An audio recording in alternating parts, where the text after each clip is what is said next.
Hello, and welcome to Your Sparkly Brand. We're here to inspire and empower female entrepreneurs just like you. This podcast is all about delivering no-fluff, high-value content that helps you to grow your business. It doesn't matter if you have no budget and are still DIYing everything on your own. We're giving you the tools, tips, and strategies that you need to build a sparkly empire. I'm Megan Gersh, your brand designer, marketer, and website designer, and I'm here with my co-host and copywriter, Lauren Tessie. Hey, Lauren, how's it going? I am wonderful. How are you doing? I'm good.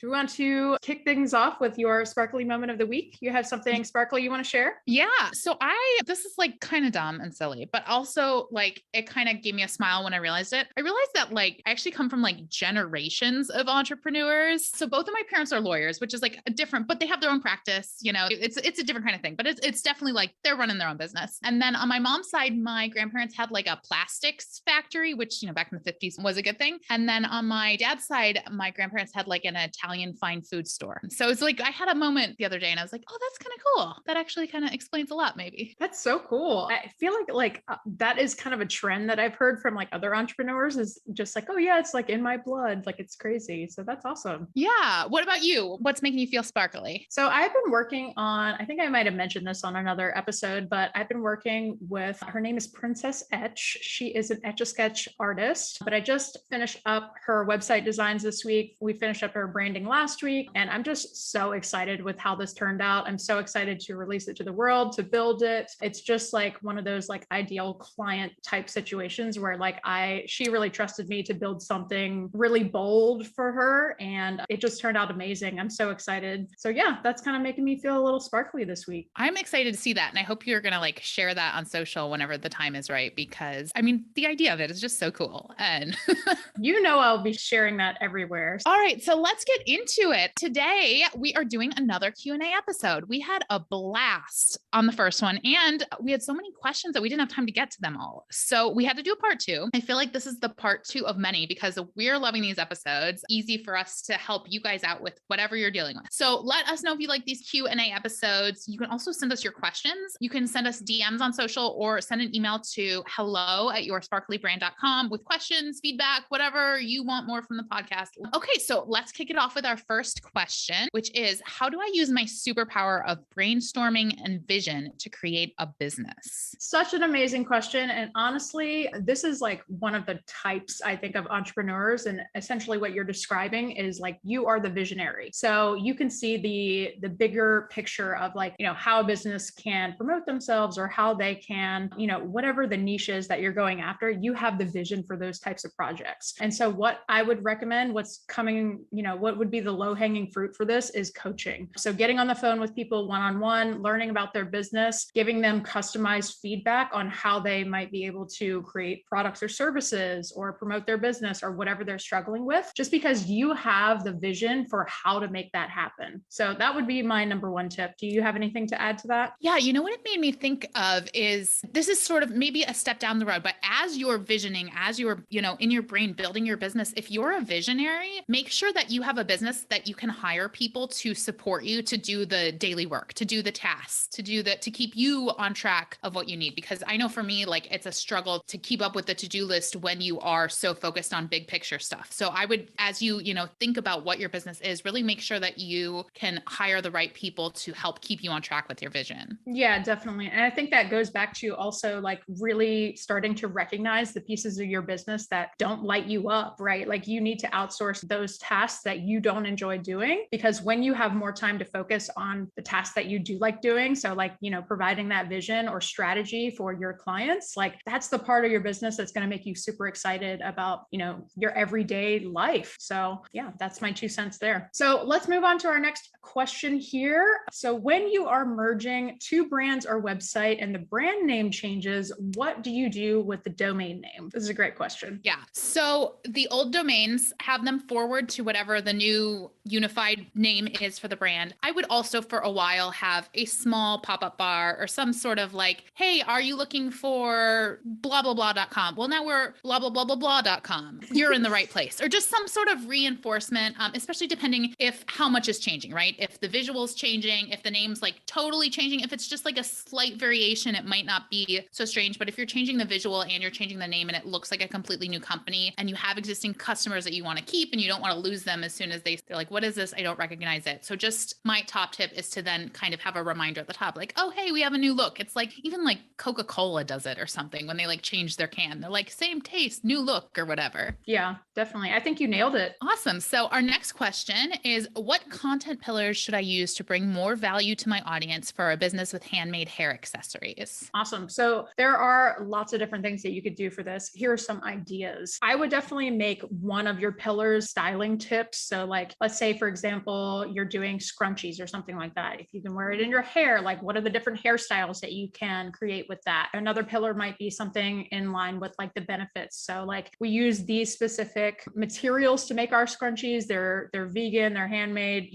any of those types of features and benefits, like really playing up like, here's why to buy ours over other companies. Also maybe talking about like if you have any core values that are tied to like, if there's like a charity that you align with, or like some kind of deeper mission with your company, like avoiding discarded hair accessories winding up in landfills or something like that. That might be something to talk about in your marketing. And then I always recommend to all of my clients that they also sprinkle a little bit of personal content in there. So I follow this one brand where they live in New Orleans. It's been Mardi Gras lately, and they show lots of clips of themselves like going out to the parades and all of that stuff, like wearing their garments and like showing them in action. And it's not necessarily like a hard selling type of content, but it's just, showing that product in use and like in their actual lives. So think about how you might be able to do that in your business as well. Yeah. I mean, you totally nailed that. I think the only other thing I would add to that is just to remember that when it comes to somebody who's buying handmade hair accessories, their identity is they're someone who like loves to support a small business, or they love to like find the new most amazing product and be the first to tell their friends about it. Just the specialness of buying a handmade hair accessory versus walking into Target and buying something there. Yeah, exactly. That's a great point. So let's move on to the next question here. So this question says, my clientele is super niche. So how do I build trust with a super skeptical 50 to 70 aged crowd? She has a vintage teacup business. Okay, so vintage teacup sounds so cool. I love that. The first thing I would maybe challenge is not everyone who's 50 to 70 years old is skeptical. So that might be like, a little bit of a limiting belief there, thinking that everyone that age is super skeptical. But anyway, I'm going to take that. We're going to run with they are, a little more questioning at that age, especially about buying things on the internet. So my advice, honestly, is to like lean into it and don't avoid the fact that they're going to have some objections, right? I'm not sure what exactly their objections would be. If it's buying something online, not trusting that like the teacup is in the condition you're saying it's in, and just sort of like call that out and answer those questions, right? Put them in your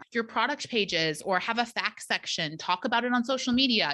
Like if you're getting these sort of skeptical questions like, oh, is this, this teacup looks cracked. Is it really cracked? Is it worth the money? Address those head on instead of trying to skirt around them to build trust. Yeah, definitely. I know that a big problem with vintage businesses too is that a lot of people question, is this real vintage or is this a fake? And so if that's a problem that you're dealing with, like think about any ways that you might be able to prove authenticity. If there are certificates that you can show, like even like showing up like at the place where you're purchasing them, like might be helpful. Even educating your audience on like teacups from this era have this specific emblem on them. And if you don't have one that has that emblem, like it's a fake. Like doing that comparison of like real versus fake is super helpful, especially on social media where you can like show those types of things like side by side. Yeah. Okay. So our next question is, what strategy should I use for organic growth on Instagram, and how can I nurture my audience? Okay, so it's hard for me to answer this question just because Instagram is notoriously hard to grow on. We all know this. Anyone that has an Instagram account who has tried to,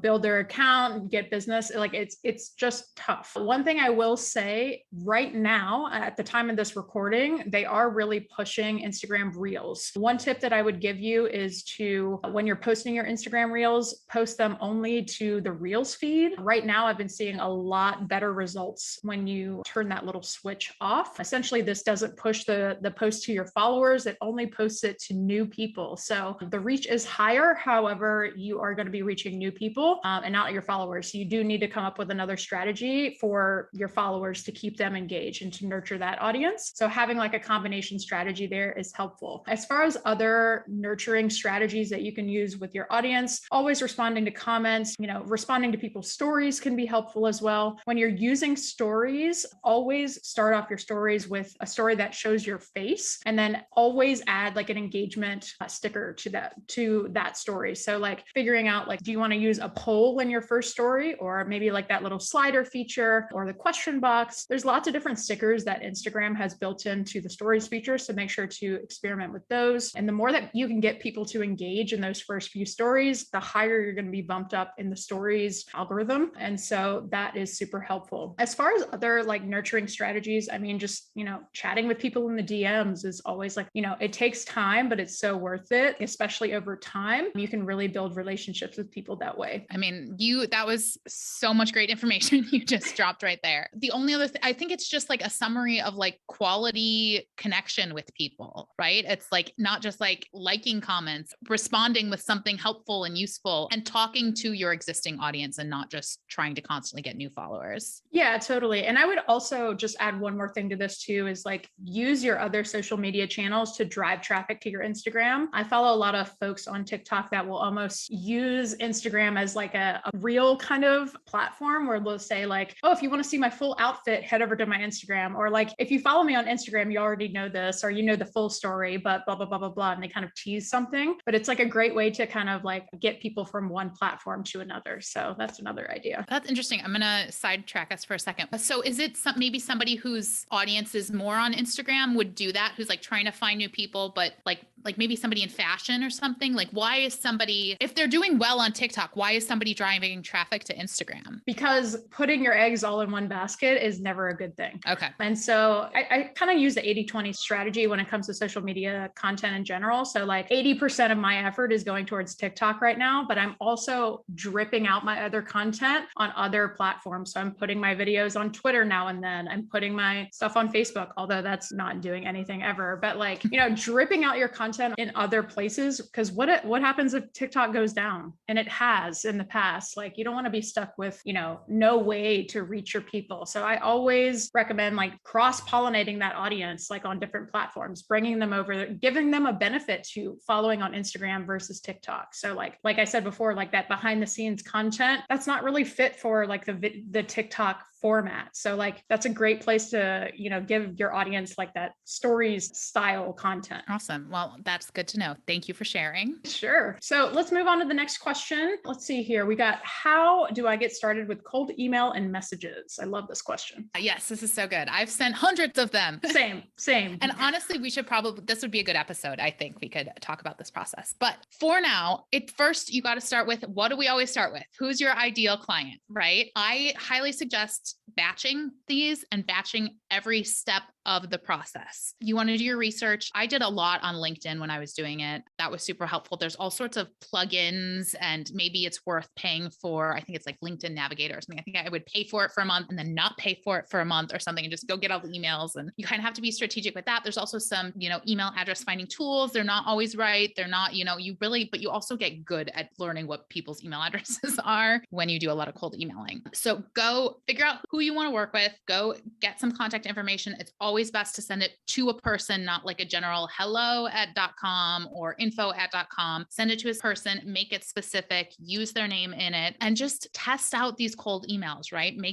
We all get so many terrible cold emails as business owners, right? Like I wake up every morning and it's like Tassie, SEO website. And I'm just like, you didn't try. So you will be better than 99% of the cold emails we get if you put a little bit of effort into your cold email and make it real. You are better off sending one amazing cold email to your most perfect ideal client than sending 30 cold, just blanketing random email addresses. That's kind of where I found my success in cold emailing. I don't love cold emailing. I prefer to respond to job postings, respond to inquiries. Like that's a better match for my energy. But the most success I saw in cold emailing was when I would be like, oh my God, they're amazing. I want to work with that client. And then I get super inspired and write this really great cold email, send it to them. And then like an hour later, they'd be like, let's talk. So I think using your energy towards people you're really excited about versus numbers, the way to go. Yeah, totally.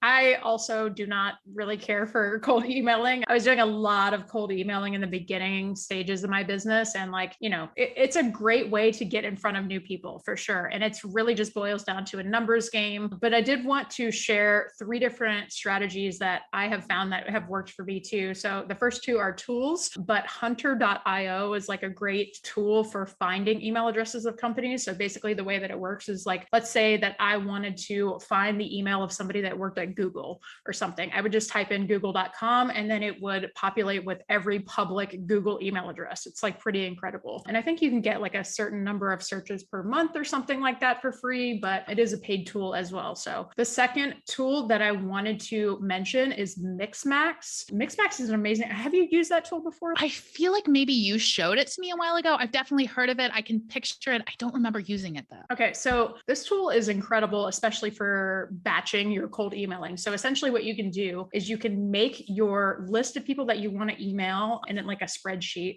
upload it to Mixmax, like pre-write all of your emails in Mixmax. And you can say, okay, Mixmax, I want you to send email 1 on this day. And then 3 days later, send your follow-up and follow-up and follow-up. And so it automates it all for you. And it stops that automation if somebody responds. So it's pretty incredible. It was really helpful to me just because like as somebody who doesn't love cold email, it was like a way for me to input everything and then just let it go. The only issue that you need to like kind of watch out for when it comes to cold email, especially when you're using products like that, is that your email account can get flagged sometimes for like if too many people report your email as spam, that kind of thing.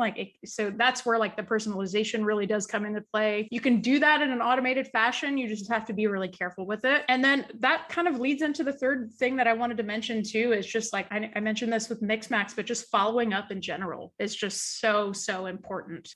I've had people that I've emailed, 1, 2, 3, 4 times. They didn't respond, but they responded to that 5th email. And guess what? We booked a call. So it's just like, people get busy, emails get lost, emails go to spam folders. There's lots of different things that can happen. And so following up is key. Yeah. You know what? We definitely have to do an episode on this because I have like so many more thoughts coming to me right now and I don't want to make it overwhelming. So I'm going to like make a note about this because there's a whole process that we can outline in an episode for sure. All right. So we got one more question. Are there any Pinterest marketing tips? Absolutely. So I'm not a Pinterest expert by any means, but I'll give you the tips that have helped me. So Pinterest is a little bit different from social media. It's actually a search platform. So think of it like you would think of Google, right? So it's all about keywords, all about doing keyword research around, your products and services, whatever you are pointing to. It can be a great way to drive traffic to your blog posts or even your products, but it's going to boil down to number 1, are you using the right keywords? Number 2, are your images pretty? Are they shareable? Are they pinnable, right? Are they something that somebody would want to save for later? That's always a question that you want to ask yourself. So like really thinking about the benefits of the products and services are going to be helpful there. Again, we always come back to the target customer, but this is like ultimately like,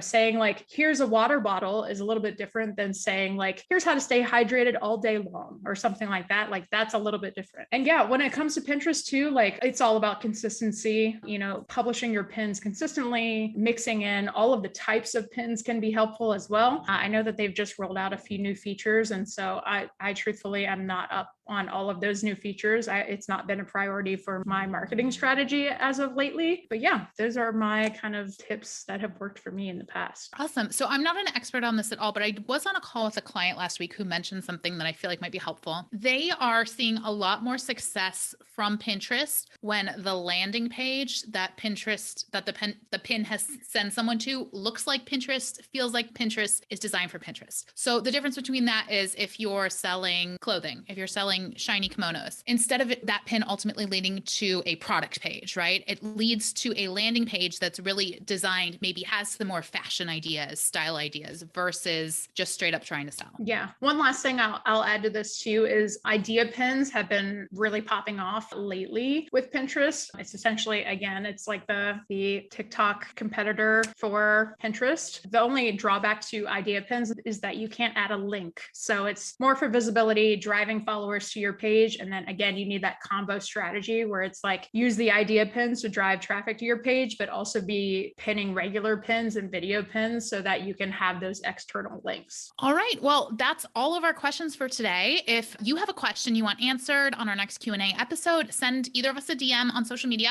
or you can email us at hello@yoursparklybrand.com. Thank you so much for listening. Until next time, stay sparkly.